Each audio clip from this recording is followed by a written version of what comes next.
हूँ कि जज को सजा देना चाहिए इनको। अरे क्यों नहीं देना चाहिए? नहीं, क्यों नहीं देना चाहिए? जज की ड्यूटी बनती है, अगर एविडेंस नहीं है तो उसको बाई एविडेंस है ना, कौन कह रहा है? ये आप कह रहे हैं, बचाओ पक्ष को। एविडेंस नहीं, एक तरह से रखेल बन करके रह रही थी उसके साथ में, उसके परिवार था, लड़की का इस तरह की शब्दावली तो यूज नहीं करनी चाहिए। देखिए यूज किया, चलो मैं माफी मांगता हूँ, मैंने आर्गुमेंट किए कोर्ट के सामने, तो कोर्ट के पास जवाब नहीं हुआ। पहले भी इसको मानने की कोशिश उसने की थी। ये हैबिचुअल जो है क्रिमिनल माइंडेड का है। हैबिचुअल ये क्रिमिनल माइंड का था, या वो लड़की हैबिचुअल सेक्सुअल माइंड की थी जो क्रूअल्टी के बेस पे जो एक्साइटेड होती थी? आप इस बात का जवाब दे सकते हैं? स्टडी में इस समय मैं समझ गया आपकी चाल। नहीं आपका तर्क यही है। नहीं मैंने देखिए वकील साहब, आपका तर्क यही है कि वो बहुत ही चालाक है। जितनी चालाकी से आप बात कर रहे हैं उतनी चालाकी से जो है पुणे वाला भी बात कर रहा है। आप दोनों बहुत साथी हैं।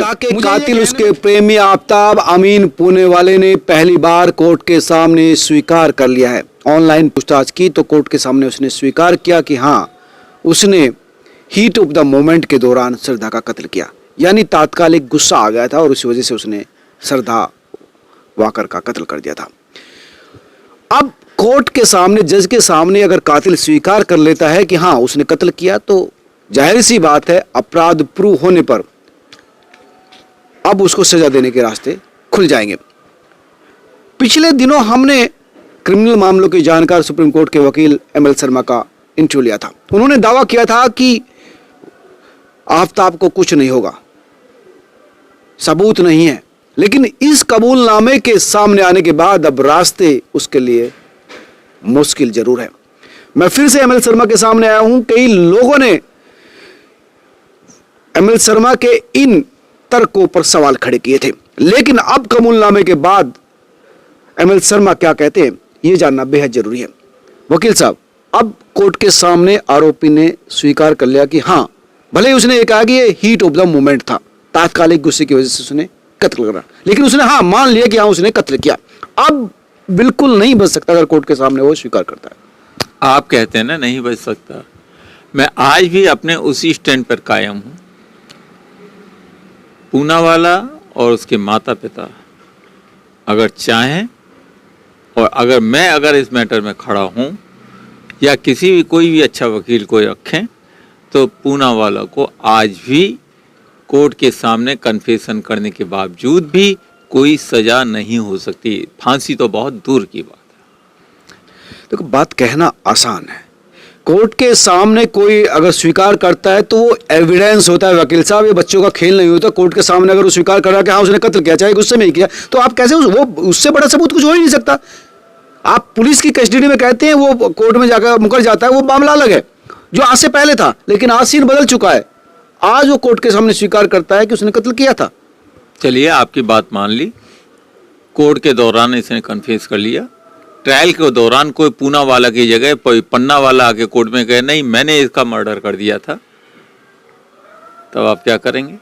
ये फिल्म नहीं है, ये रियलिटी। कोई ये फिल्म नहीं सुनिए, अब तो ये फिल्म नहीं है कि एकदम सीन बदलेगा और चीजें बदल जाएंगी। कोई व्यक्ति अपने सर पर किसी का कत्ल का इंजाम क्यों लेगा?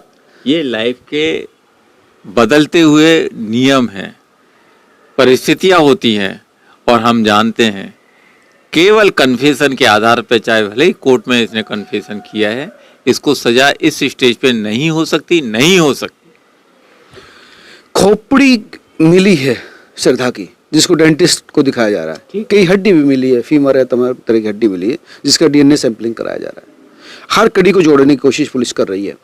तो सिर्फ कन्फेशन नहीं, सबूत भी हैं जो उसके सामने स्पष्ट रूप से गवाही दे रहे हैं कि इस लड़के ने अपनी लिव इन पार्टनर को कत्ल किया था, कोई 35 टुकड़े किए थे। ये कुछ सबूत नहीं है, ये केवल एक थ्योरी है, और थ्योरी के आधार पर किसी को सजा नहीं दी जा सकती। पूनावाला ने कन्फेस किया है कोर्ट के सामने, मैंने मारा है। ठीक, क्यों मारा है, किस परिस्थिति में मारा है, बहुत सी चीजें ऐसी है जो कि अभी तक कोर्ट के सामने नहीं है और न ही ट्रायल के दौरान है, और मेरे सामने तो कतई नहीं है। मैं अपने प्रश्न नहीं बताऊंगा, मैं अपना दिमाग नहीं लूंगा। वकील साहब, आप किसने किसी को मार दिया? मुझे गुस्सा आया अभी आपका, मैंने आपकी हत्या कर दी। ठीक है, हत्यारा तो मैं हूं ना, चाहे गुस्से में किया हो, लेकिन हत्या सुनिए ना 2 मिनट, मैंने किसी का हत्या किया तो उसको कम से कम 7 साल की सजा होगी। अगर मैंने प्रायोजित किसी को प्लान करके हत्या किया है, मैं साइकोलॉजिकली क्रिमिनल हूं, तो उसको उम्र कैद या फांसी हो सकती है। दायरे हैं। आपका कहना ही गलत है। उम्र कैद नहीं बल्कि फांसी होनी चाहिए अगर वाकई में इसने मारा है। बॉम्बे से लेके ये दिल्ली लेके आया है, दिल्ली में इसका लड़की का मर्डर हुआ है, लेकिन सवाल इस बात का है दिल्ली में मर्डर किसने किया है? ये सारी थ्योरियां चल रही हैं अभी तक। पूना वाला ने किया, पूना वाला ने किया, आज उसने कन्फेस कर लिया कोर्ट के सामने, हाँ साहब मैंने किया, गुस्से में मारा। हो सकता है इसको गलत एडवाइस दी गई हो, और जनरली ऐसा ही होता है। मूर्ख लोगों की कमी नहीं है जो चारों तरफ अलग अलग रंग में घूमते हैं, एडवाइस देते हैं उल्टी सीधी, और लोग वह कन्फेस करते हैं कोर्ट के सामने। लेकिन कोर्ट की ड्यूटी होती है, confession is to be tested highly perfectly with the evidence. Where is the evidence? Evidence तो तमाम है। ये जो भी एविडेंस है ये हियर्स है, ये सब आप लोग कह रहे हैं, पुलिस वाले कह रहे हैं, मुझे एविडेंस पूछ रहा हूँ, where is the evidence? Evidence बता तो रहे हैं, हड्डी मिली है उसकी। हड्डी एविडेंस नहीं होती है, हड्डी तो है उसकी मिली है, बहुत अच्छी बात है। अगर किसी लड़की की हड्डी एविडेंस कैसे है आप ये समझिए ना, उसका डीएनए जो टेस्ट कराया जाएगा उसके ब्रदर एंड फादर के साथ, तो इसका मतलब लड़की मर्डर्ड, लड़की मर चुकी है, लेकिन किसी ने तो मारा है, लिविंग पार्टनर। हाँ नहीं, इसका सीधा सा मतलब सिर्फ इतना है कि वो जो हड्डी है वो लड़की की है, बाकी हड्डी मिली है वो भी लड़की की है, मंजूर। इस सवाल इस बात का है उस लड़की को मारा किसने? आफ्ताब ने माना ना, स्वीकार कर चुका है वो पुलिस के सामने। स्वीकार करने की वैल्यू नहीं है। Confession is to be tested with evidence. Where is the evidence that he तो killed मतलब her? गवाह होना चाहिए उस सामने कि मेरे सामने मारा। ये मैं नहीं बताऊंगा। नहीं, मैं आप क्यों जरूर बताऊं इस बात को? देखिए कोर्ट इतना court trial skill, you are asking me my skill, I will not say, I will reply your answer simply within the law confession itself is not the evidence for the conviction. Confess तो सबसे बड़ा evidence है, सबसे बड़ा मजबूत सबूत है। अगर कोई कातिल स्वीकार करता है तो उसके बाद तो जरूरत नहीं पड़ती ना तमाम चीजों की कि हाँ मैंने कत्ल किया है, आप उसको स्वीकार। कन्फेशन के अलग अलग रूप होते हैं, अलग अलग ढंग होते हैं, अलग अलग परिस्थितियां होती हैं। किन परिस्थितियों में कन्फेशन किया गया, कब किया गया, कैसे किया गया? आज तो कोर्ट के जज के सामने किया ना, ठीक है, पुलिस के सामने किया, पुलिस के सामने कन्फेशन का ठीक है, जीरो माना, जज के सामने किया, मंजूर है, लेकिन फिर भी इस कन्फेशन के बेस पे उसको सजा नहीं होगी। कैसे नहीं होगी? मैं जानता हूँ, मैं नहीं बताऊंगा इस बात को। ये that is my skill, why should I say my skill to anybody else? आप क्वेश्चन पूछो, मैं उसका जवाब दे रहा हूँ। जवाब कहाँ दे रहे हैं? आप तो घुमा रहे हैं। आप घुमा नहीं, बहुत साफ कह रहा हूं। इस कन्फेशन के बेस पे आफ्ताब को सजा नहीं हो सकती, बहुत साफ कह रहा हूं। आप कहेंगे कि आफ्ताब जो है कातिल नहीं, तो आपके कहने का मतलब क्या है? इस आपके कहने मतलब से कुछ नहीं चीज होता है वकील साहब, आप कुछ मतलब नहीं, लॉ बहुत साफ है। जब तक ये सिद्ध ना हो जाए कि आफ्ताब ही कातिल है विद द एविडेंस, तब तक उसको सजा नहीं हो सकती। ये दिल्ली गैंगरेप का मैटर नहीं है जिसमें जैसा चाहे वैसा करके ऑर्डर करके पास कर दिया गया। कॉन्स्टिट्यूशन को भी उठा के फेंक दिया गया। दो पुलिस के दलालों ने उठाकर एफिडेविट फाइल कर दिया सुप्रीम कोर्ट में भी कि हाँ हमसे गलती हो गई। That is something different। यहाँ कन्फेशन उसने किया है कोर्ट का सामने, ठीक है, लेकिन इसमें प्रूव करना पड़ेगा इस कन्फेशन को भी, वेदर दिस उसने कन्फेशन भी पूरा तर्क के साथ किया कि मैं उस समय गुस्से में आ गया था। हालांकि वो बहुत ही चालाक है, जितनी चालाकी से आप बात कर रहे हैं उतनी चालाकी से जो है पुणे वाला भी बात कर रहा है। आप दोनों बहुत सातिर हैं, मुझे ये कहने में कोई गुरेज नहीं है कि आप दोनों बहुत सातिर हैं। जिस तरह से आप तर्कों की व्याख्या कर रहे हैं, जिस तरह से आप कानून के जो खामियां हैं उनको छुपाने की कोशिश कर रहे हैं। शातिर उर्दू का शब्द है। मैं आपको इस बात का धन्यवाद देता हूं कि आपने मुझे शातिर कहा। यानी एक ऐसा व्यक्ति जो जिससे बड़ा कोई समझदार नहीं होता उसको शातिर कहा जाता है, जो हर बारीकी को समझता है, कानून की बारीकी को, केस की बारीकी को, उसको शातिर कहा जाता है, जिसको कोई डिफीट नहीं कर सकता। एंड दैट आई एम, मैं हूं। मैं कहता हूं फिर आज आपके प्रश्न का जवाब बहुत सीधा सा है। आज उसने कन्फेस किया जज के सामने, करने दो। This confession will not lead him to death penalty, conviction भी नहीं पहुंचाएगा, इसके साथ एविडेंस है ही नहीं। ये this is a confession and simple confession. Evidence को मैं कहूं मैंने मारा है लड़की को, तो क्या मेरे को सजा हो जाएगी? नहीं, एविडेंस है ना, एविडेंस उसके 35 टुकड़े उस लड़के ने किए हैं। टुकड़े लगातार आधी रात को निकलता था, सीसीटीवी फुटेज। वो सिर्फ ये एविडेंस है कि 35 टुकड़े, ये एविडेंस नहीं है कि इसने किए हैं। सुनिए ना, वो आरी कहाँ से खरीद कर रहा है, चोपर कहाँ से खरीद कर रहा है, वो फ्रिज कहाँ से खरीद कर रहा है जिसमें 35 टुकड़े करके रखे थे। उसके हाथ में जो चोट लगी थी लड़की को मर्डर करते हुए, वो डॉक्टर है, वो तमाम लोग हैं जहाँ से वो खरीदे गए थे। एविडेंस आप समझिए, बच्चों का खेल नहीं है कि कोई कत्ल करे और बच के निकल जाए। सुरजे वाले, ये जो पुणे वाला है, उन लोगों, हाँ बोलिए। ये जो जितने साथी तरह से देखो, ये जो इस चीज में जो पुणे वाला काम कर रहा है, इसने कहा कि मैं कन्फेस कर रहा हूँ, लेकिन उसके बाद जितने सबूतों की वो लोकेशन बता रहा है वो बहुत ही क्रिटिकल है। कूड़ेदान में उसने चौपर डाला, मिला? वो नहीं मिलेगा ना। DFLF फेज 3 गुड़गांव में उसने आरी और ब्लेड डाला, मिला? कूड़ेदान में उसने चौपर डाला, मिला? हड्डी जो सर का है उसने तालाब में डाला, मिला? मिलेगा। और ना भी मिले तो ये बहुत सारी चीजें तो एविडेंस से सम्मत है ही। ये एक पुलिस की थ्योरी है, मैं साफ कहता हूँ ये पुलिस की थ्योरी है, और पुलिस की थ्योरी कन्फेशन के बेस पे उसको सजा नहीं दिला सकती। नहीं, आप ये कहना चाहेंगे कि क्योंकि वो ऑनलाइन उसका ट्रायल हुआ और पुलिस कस्टडी में इस समय है, मैं समझ गया आपकी चाल। नहीं, आपका तर्क यही है। नहीं, मैंने देखिए वकील साहब, आपका तर्क यही है कि वो पुलिस कस्टडी में है और पुलिस पीछे से उसको प्रेशराइज कर रही है। आपका तर्क ये है? नहीं है मेरा ये यही इसके अलावा कोई तर्क हो ही नहीं सकता। ना, मेरा एक तर्क है ही नहीं। उसने रिकॉर्डिंग कन्फेशन किया कोर्ट के सामने, ठीक है। एक कन्फेशन मेरे हिसाब से इस कन्फेशन के बेस पे इसको कोई सजा नहीं हो सकती। वो जो लड़की है, उसके जो दोस्त हैं, वो 3 दिन हॉस्पिटल होकर आई है सिर्फ इस वजह। ये एक्चुअली अब कह रहा है कि ये हीट ऑफ द मोमेंट था, यानी तात्कालिक गुस्से की वजह थी। वकील साहब, ये आपसे भी सवाल है और तमाम लोग दोस्त आपको देख रहे हैं, कमेंट करते हैं लगातार चीजें। ये लड़की 3 दिन हॉस्पिटल होकर आई है, पहले भी इसको मारने की कोशिश उसने की थी। ये हैबिचुअल जो है क्रिमिनल माइंडेड का है। हैबिचुअल ये क्रिमिनल माइंड का था, या वो लड़की हैबिचुअल सेक्सुअल माइंड की थी जो क्रूअल्टी के बेस पे जो एक्साइटेड होती थी? आप इस बात का जवाब दे सकते हैं? आप कैसी बात कर रहे हैं? मैं इन तर्कों में नहीं पढ़ना चाहता। मैं तो मेडिकल की बात कर रहा हूँ, मैं उस चीज की बात कर रहा हूँ जिसको कोई कोर्ट मना नहीं कर सकती।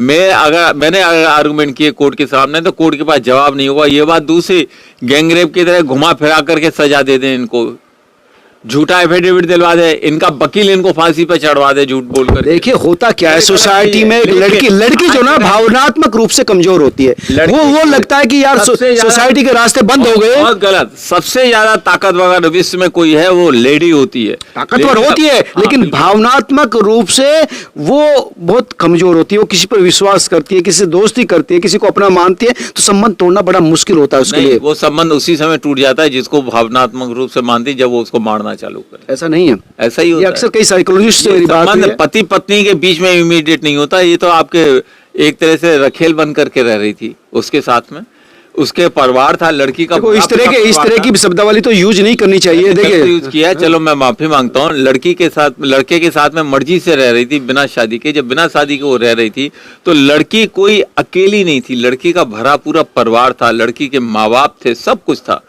इस लड़की को के साथ रहना छोड़ करके 1 मिनट में वो दूर अपने माँ बाप के घर वापस जा सकती थी, अकेली रह सकती थी। नहीं, वो कुछ वो करती थी, कमाती थी, इंडिपेंडेंट थी, सब कुछ था लड़की के पास में। क्या चीज नहीं थी?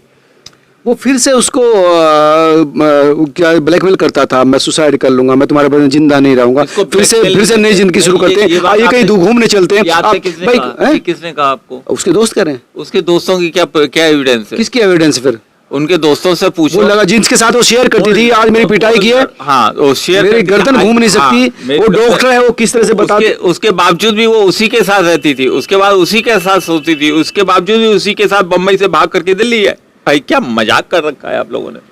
भाग कर नहीं आई है उसको, वो भाग के नहीं आई तो अपनी मर्जी से आई। मैं यही कहलवाना चाहता था आपसे। वो अपनी मर्जी से आई दिल्ली, भाग कर नहीं आई। भाग कर नहीं लेकर के आई लड़के को, कि लड़का लेके आया दिल्ली से। वो भाग कर नहीं आई। तो उसको आई थी? वो भाग कर नहीं आई, वो लगातार वहां रह रहे थे और वो लड़का इसको बरगला कर लाया कि दिल्ली नई जिंदगी शुरुआत करते हैं। यहाँ हमारी लोकलिटी लड़की ने नौकरी छोड़ी, बकायदा कॉल सेंटर में काम करती थी वो लड़की, नौकरी छोड़ करके दिल्ली में अपनी मर्जी से आई वहाँ दिल्ली। तो क्यों? आपको कैसे पता कि मर्जी से आई हो? नहीं, आप थे वहां पर। कोई भी लड़की नौकरी क्यों छोड़ेगी? जब उसका लिव इन पार्टनर कह रहा है कि अब यहाँ नहीं थे, दिल्ली से नहीं आई। मैं यही तो पूछ रहा हूँ। पहले क्वेश्चन पूरा होने दोगे, तर्क पूरा होने दोगे, तभी तो ना आप शोर मचा के चीजों को दबा थोड़ी दोगे। लड़की इससे जबरदस्ती आई है, बताइए।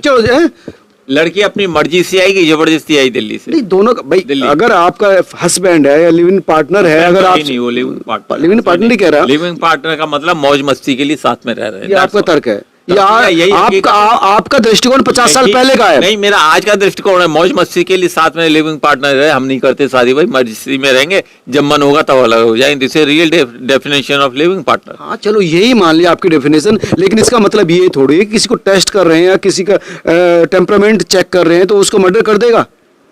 आपने इस बात का तो जवाब ही नहीं दे रहे। वो बंबई से दिल्ली क्यों आई? उसका लिविंग पार्टनर जो आफ्ताब था उसका कहना था कि दिल्ली रहेंगे, इसलिए वो लड़की आई।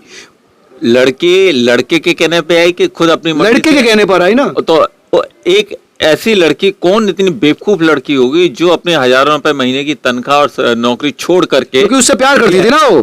करेक्ट, यही मैं आपसे कहलवाना चाहता था। लड़की लड़के से प्यार करती थी, लड़के ने कहा दिल्ली चलो, लड़की अपनी नौकरी वोकरी सब छोड़कर लड़के के साथ दिल्ली आ गई।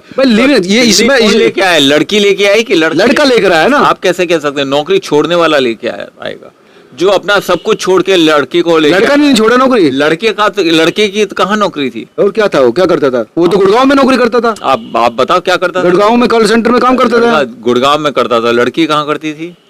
लड़की अभी कहाँ जो बॉम्बे में करती थी ना कॉल सेंटर। यहाँ नहीं किया ना, ये जानकारी नहीं करती थी काम। लड़की नहीं 3 दिन बाद ही हत्या कर दी ना उसकी। भाई वो 15 मई के करीब आए से पहले लड़की बसई में रहती थी बॉम्बे में। उस समय लड़का बॉम्बे में रहता था बसई में। उस समय गुड़गांव के कॉल सेंटर में गुड़गांव में काम नहीं करता था। और लड़का लड़की को लेकर के बॉम्बे से दिल्ली आया। किस लिए लेके आया? क्या उसकी हत्या करने के लिए आया? हाँ, हत्या करने के लिए आया। आपका कहना है लड़का हत्या इसलिए लाया कि सबूत खत्म कर सके। भाई जितने दूर जाएंगे उसके माँ बाप से उसका संबंध उड़वा। किस बात का संबंध? सबूत खत्म कर दे कि लिविंग रिलेशन है। हाँ। इस बात का वहाँ दोस्त नहीं है, फ्रेंड्स नहीं है, मिलेगी नहीं कुछ दिन। लिविंग रिलेशन में किसी एविडेंस की जरूरत ही नहीं है। Living relation is not offence, कोई अपराध नहीं है। वो रह रही थी, कोई अपराध नहीं है। उसको मर्डर करना था ना? मर्डर करना था। हो सकता है उससे पहले और दूसरी लड़कियों का मर्डर तो उसको करना बम्बई बसई में ज्यादा आसान था। वहाँ के समुद्र में गाड़ देता, फंसना भी तो जाता है। बसई में समुद्र में डाल देता तो पता भी नहीं चलता। ऐसे डाल देता, इस हिस्से में एक हिस्सा मिल गया, वहाँ कुछ नहीं मिलता। नमक में सारा गल करके खत्म हो जाता है 3 महीने में बॉडी। मालूम है आपको? कब्रिस्तान में जो बॉडी डालते हैं नमक के साथ डालते हैं, नमक सारी बॉडी को बिल्कुल खत्म कर देता है। एक हिस्सा नहीं बचता। माथे की हड्डी क्या है, एड़ी की हड्डी भी नहीं बचती। उस समय आप उसे वकील होते शायद, तो आप बता देते। उसका रास्ता पता नहीं होगा ना? उस समय उसे रास्ता पता था या नहीं? आप बताना चाहिए ऐसे। नहीं, उस समय पता था या नहीं पता था, ये तो वही बताएगा। लेकिन हकीकत ये लड़की लेकर के आई थी लड़के को। ये आपको कैसे पता कि लड़की लेकर आई? बहुत सीधी सी बात है, बहुत सीधी सी। नहीं, आप अपने दिमाग में इमेज बना रहे हैं। उसने इमेज नहीं बना रहा हूँ, इमेज नहीं बना रहा हूँ। बहुत सीधी सी बात है जो मुझे पता चला। अरे भैया मेरा सवाल ये था, मुझे इस तरह में पढ़ना ही नहीं। मुझे ये है कि कोर्ट के सामने उसने कन्फेशन किया है, तो अब उसके बचने के रास्ते खत्म हो गए। आप कह रहे हैं कि बचने के रास्ते हैं, जबकि आप ये बता नहीं रहे कि कौन से रास्ते हैं। 100% बचने के रास्ते हैं, ये मैं नहीं बताऊंगा। 100%? अरे बाप रे, ये मैं नहीं बताऊंगा कौन से रास्ते हैं। ये मेरा स्किल है। मैं यहाँ पे किसी के प्रमोट करने के लिए, लीगल एडवाइस देने के लिए, बताने के लिए नहीं बैठा हूँ। आपने क्वेश्चन किया, मैंने उसका जवाब दिया है। किस तरह से मैं बचाऊंगा, ये मेरा अपना स्किल होता है। अगर मैंने लिया तो मैं केस नहीं ले रहा, माफ कीजिए, मैं ये केस ले नहीं रहा हूँ। मेरे पास बहुत केस है already. I am tired today, I am 67+। मेरे पास इतनी ताकत नहीं है कि मैं 24 घंटों मेहनत करूं दोबारा से केसों के ऊपर। लेकिन वो बात मेरे हिसाब से बहुत साफ है। मेरे हिसाब से बात बहुत साफ है कि इन सबूतों के आधार पर लड़के को कोई सजा नहीं होगी। चाहे भले ही आज उसने कोर्ट में कन्फेस किया, लेकिन ये कन्फेशन सजा देने के लिए पर्याप्त नहीं।